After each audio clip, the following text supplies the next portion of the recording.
Hey lovely people, have a beautiful day. అందరికీ నమస్కారం. అందాల లోగిలికి స్వాగతం. ఇప్పుడు మనం మానవత్వం అనే కథ యొక్క 8వ భాగాన్ని విందామా? ఇక కథలోకి వెళ్తే, జయ మీద జాలి గౌరవం వచ్చింది. లోపల యామినిని డాక్టర్ను తన చాకచక్య మాటలతో మొండిగా నిలబడి ఆమోదించేటట్టు చేసింది జయ. మరుక్షణమే అన్ని పరిశోధనలు ప్రారంభించటంతో డాక్టర్ గది నుంచి మౌనంగా బయటకు వచ్చింది యామిని. ఆమె మనస్సు ఎక్కువగా నలిగిపోయి ఉంది. దానికంటే జయను తలుచుకుంటే ఆశ్చర్యం ఎక్కువయింది. సదా ఎల్లప్పుడూ తేలులాగా తన మాటలతో కాటు వేసే తన తల్లి మాంగల్యం కాపాడటం కోసం తన కిడ్నీని ఇవ్వటానికి ఎంతో సరళంగా ముందుకు వచ్చింది. ఇలాంటి మనసు ఎలా వచ్చింది? జయ తన కూతురు, నా కూతురు, నా పెంపకంలో పెరిగింది. నేను బాగానే పెంచాను. మనసు గర్వపడగా కళ్ళల్లో నీళ్లు ఉబికినాయి. యామిని తల్లి పిలిచిన తర్వాతే తల్లి అక్కడున్నది జ్ఞాపకానికి వచ్చింది యామినికి. అమ్మ, నువ్వు ఇక్కడే ఉన్నావా? లోపల నా కూతురు మాట్లాడింది విన్నావా? విన్నానమ్మా. ఈ పాపాత్మురాలికి నీ బిడ్డ వేసిన బిచ్చం సాధారణ బిచ్చం కాదమ్మా, మాంగల్య బిచ్చం. నా కంఠంలో ప్రాణం ఉన్నంత వరకు దీన్ని మర్చిపోను. నన్ను క్షమించు యామిని. జయను ఎన్నిసార్లు విదిలించి పారేశాను, కానీ నా పిల్లలు చేయలేని పనిని అది చేస్తోందే. అది చాలా గొప్పది. నేనే మరీ దిగజారిపోయాను. అమ్మ, అలాగంత మాట్లాడకు. ఇప్పుడేమైనా నా కూతుర్ను మీ మనవరాలుగా అంగీకరిస్తారా? ఖచ్చితంగా. అయితే నాతో రండి. జయతో మాట్లాడండి. అది చాలా సంతోషపడుతుంది. ఇప్పుడొద్దు యామిని. ఎందుకమ్మా? దాని మొహం చూసి మాట్లాడటానికే నాకు సిగ్గుగా ఉంది. ఎందుకంటే దాని దగ్గర నేను మరీ దిగజారి నడుచుకున్నాను. అందుకని. అదంతా అప్పుడే మర్చిపోయి ఉంటుందిలే అమ్మా. కానీ నా మనసు ఒప్పుకోవట్లేదే. మొదట దానికి పరిశోధనలు అయిపోని తర్వాత ఇక్కడికి వచ్చినప్పుడు మాట్లాడుతా. ఇప్పుడు నాన్న వార్డులో ఒంటరిగా ఉంటారు. నేను వెళ్ళనా? సరేనమ్మా. నువ్వు జయతో ఉండి దాన్ని చూసుకో. జాగ్రత్త అని చెప్పి నడిచి వెళుతున్న తల్లిని తృప్తిగా చూసింది యామిని. జయ తన విశాల హృదయంతో అమ్మమ్మ మనసును గెలుచుకుంది అని యామిని మనసు కుతూహలపడ్డది. కానీ పుట్టుకతో వచ్చిన గుణం అంత సులభంగా మారిపోదు అనే విషయాన్ని త్వరలోనే గ్రహించింది యామిని. అన్ని పరిశోధనలు పూర్తి అయ్యి కిడ్నీ మార్పిడి శస్త్రచికిత్స విజయవంతంగా ముగిసే అంతవరకు కూతురుతోనూ మనవరాలుతోనూ బాగానే ప్రవర్తించింది సరోజ. పెద్దగా రాసుకు పూసుకుని ఉండకపోయినా తన కూతురుతో చెప్పి టైముకు పళ్ళరసం, మందు, మాత్రలు, కూరగాయల సూప్ ఇవ్వమనడం జయను మంచం మీద నుంచి లేవకుండా చూసుకుంది. కానీ 10 రోజుల సెలవు ముగిసిన తర్వాత యామిని మళ్ళీ ఉద్యోగానికి వెళ్ళటానికి రెడీ అయినప్పుడు తిరిగి తన నిజస్వరూపాన్ని చూపించింది సరోజ. నువ్వు ఉద్యోగానికి వెళ్ళిపోతే మీ నాన్ననే చూసుకోనా, జయానే చూసుకోనా? ముఖం చిట్లించుకుంటూ అడిగింది. యామిని మనసు చివుక్కుమంది. అప్పుడు యామిని జవాబు చెప్పటానికి రెడీ అవుతుంటే ఆమె చేతిని పుచ్చుకొని తన వైపు లాగింది జయ. నేనేమన్నా చిన్నపిల్లనా? నన్ను నేనే చూసుకుంటాను. మీరు బయలుదేరండి. లేదు బంగారం, ఆపరేషన్ చేసి ఒళ్ళు కదా. ఇదేమన్నా పెద్ద ఆపరేషనా? చిన్న వయస్సే కదా. అందులోనూ ఆరోగ్యమైన దృఢమైన శరీరమేగా. ఇక తాను లేచి పనులు చేసుకొని. సరోజ అలా చెప్పటంతో యామిని కోపం ఆపుకోలేకపోయింది. కానీ ఆసుపత్రిలో ఉండి మాటలను పెంచటానికి ఇష్టపడలేదు. ఆసుపత్రి బిల్లు కట్టేసి ఇంటికి వెళ్ళడానికి రెడీ అవుతున్నప్పుడు మొదలైంది తర్వాత సమస్య. యామిని, మేమున్న ఇంటికి 6 నెలలు అద్దె బాకీ ఉన్నాము. అడ్వాన్స్ డబ్బు అయిపోయింది. అందుకని మీ ఇంటికే వెళ్ళిపోదామా? నాన్నను అప్పుడప్పుడు చెకప్కు పిలుచుకురావాలి. దానికి ఆటో మాట్లాడుకోవాలి.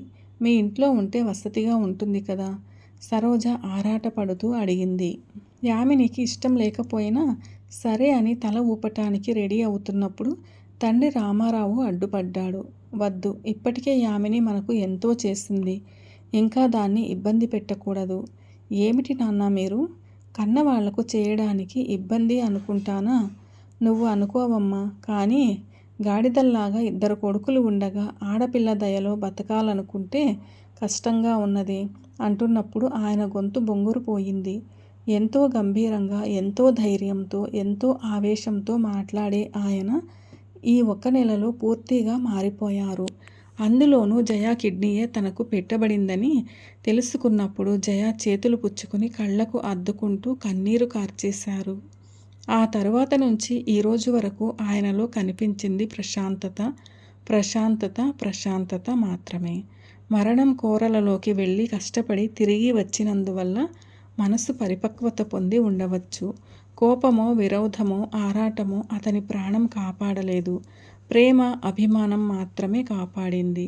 కన్న కూతురు ఆమె చేరదీసిన బంధువు చూపిన ప్రేమ వలనే తను ఈరోజు ప్రాణాలతో ఉన్నానని ఆయన హృదయం అర్థం చేసుకునే కృతజ్ఞతతో నిండిపోయింది.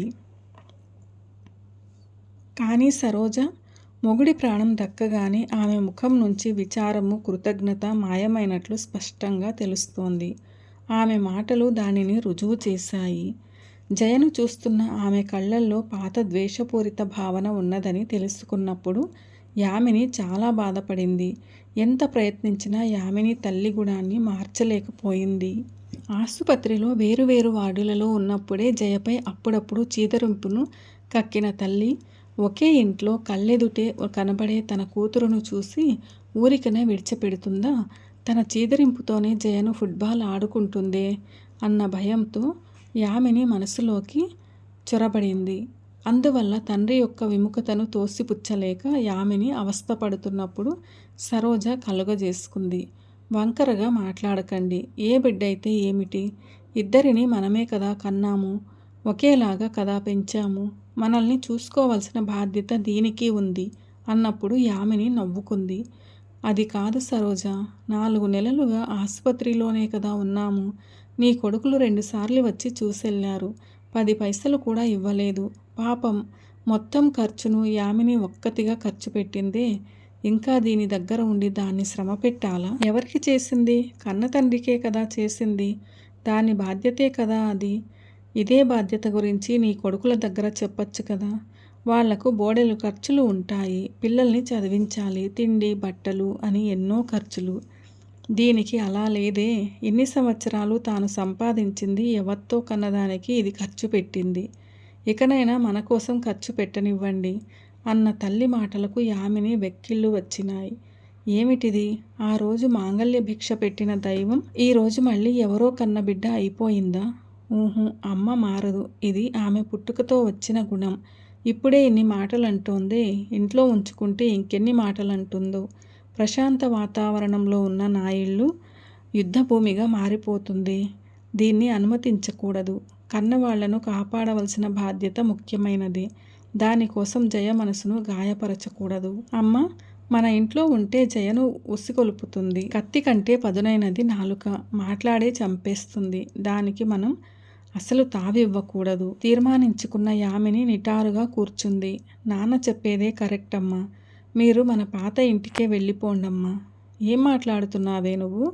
అది కాదమ్మా. ఎళ్ళవేళలా ఇల్లు తాళం వేసుంటే ఇంటి యజమాని ఇళ్లను ఎవరికైనా ఇచ్చేస్తాడు. తర్వాత మన వసతికి మనకు ఇల్లు దొరకటం కష్టమవుతుంది. ఎందుకు వేరే ఇల్లు చూసుకోవాలి? ఇది నీ సొంత ఇల్లే కదా. ఇంత పెద్ద ఇంట్లో మాకు ఒక రూమ్ ఇవ్వవా? చాచా అలా కాదమ్మా. నేనున్నది 3వ అంతస్తు. నాన్న వల్ల మెట్లు ఎక్కటం కష్టం. ఎందుకు మెట్లెక్కాలి? మీ అపార్ట్మెంట్లో లిఫ్ట్ ఉంది కదా. అలా కాదమ్మా. నాన్న బాగా స్వతంత్రంగా ఉన్న మనిషి. పాత ఇంటి చుట్టూ పరిచయం ఉన్న వాళ్ళు ఉన్నారు. ఎప్పుడు కావాలంటే అప్పుడు బయటకు వెళ్ళి రావచ్చు. విడిగా ఉండే ఇల్లు. ఎటువంటి శ్రమ లేదు. ఇక్కడ అలా కాదు. 4 గోడల మధ్య పడుండాలి. చుట్టుపక్కల ఉన్న వాళ్ళు ఉద్యోగాలకి వెళ్తారు కాబట్టి పొద్దున్నంతా అన్ని ఇల్లు తాళాలు వేసే ఉంటాయి. నేను జయ ఇద్దరం ఉద్యోగాలకు వెళ్ళిపోతాం. మీరిద్దరూ ఒంటరిగా ఉండాలి. అర్జెంట్ సహాయానికి కూడా మనుషులు ఉండరు అని చెప్పిన కూతురును తీవ్రంగా చూసింది సరోజ. నువ్వు ఏం చెప్పదలుచుకున్నావు? కూతురును గట్టిగా అడిగింది సరోజ. ఇవ్వాల్సిన అద్దె బాకీ నెల నెల అద్దె నేనే ఇచ్చేస్తాను. సరుకులు, నాన్నకు మందులు అన్నీ కూడా నేనే కొని ఇస్తాను. చెకప్ వెళ్ళటానికి నేనే ట్యాక్సీ బుక్ చేసి తీసుకువస్తాను.